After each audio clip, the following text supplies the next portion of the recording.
Hi, Zachary Pugh here with Pugh Self-Protection and Combatives. Today we're going to do video number 3 of our education and information series. This video is going to be on point aiming. So there's 3 different types of aiming that we have. We have contact aiming, which we use when we're in contact with the target, and how that works is if you know basically by designing your gun where the barrel is in reference to where your grip is, that if I'm in contact with this guy, if I have his right arm, I know that if I contact to the left of his right arm, I'm going to be hitting his chest.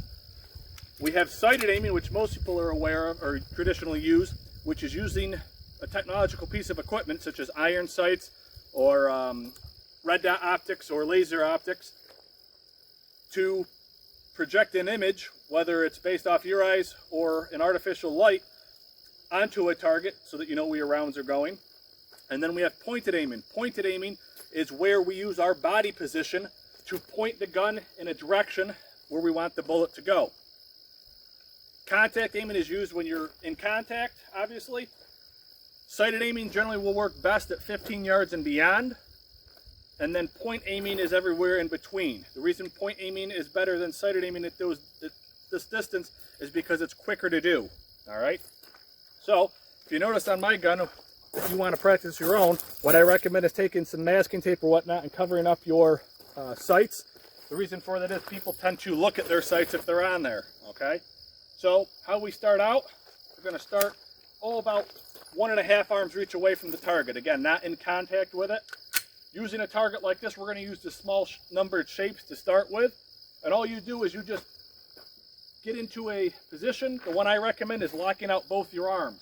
The reason I'm recommending locking out both your arms, it'll be a lot easier to get back into the same position. You know that if your arms are locked out, you're in the same position. Whereas if you have an arm bent slightly, you might not be sure how bent it was before or whatnot. If you lock out both your arms, you know the arms are in the same position.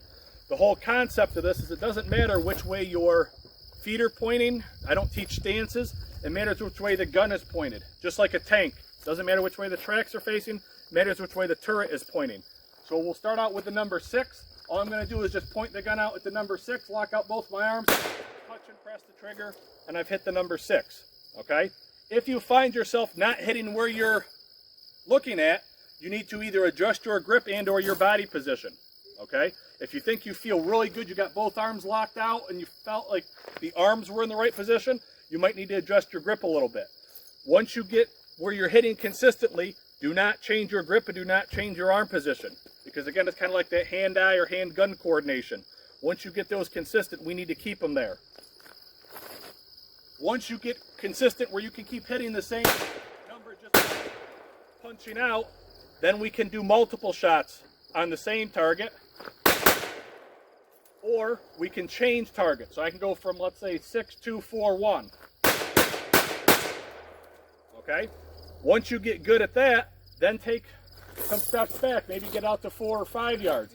Same thing. So this time I'll go for the number 6 again. I'm just going to punch out. Again, I've hit it. Once you get consistent with that, then you can go out further. Keep going out until you can't consistently hit one of these shapes. The reason we're using these shapes is because they're a little bit smaller. If you use something like this, you might not know if you're flinching and or moving. All right? Again, I do apologize. We are at a live range, so if gunfire starts up here and I feel like I got cut off, I will try to repeat myself. Once you do that, now you can use the target. So I'll go back to, let's say, 10 yards, and I'll use the center of the target here. I have 6 shots left. So I'll go 1, 2, 3, 4. Right now we're out to about 10 yards. So from 10 yards, all I do is punch out, lock out both my arms,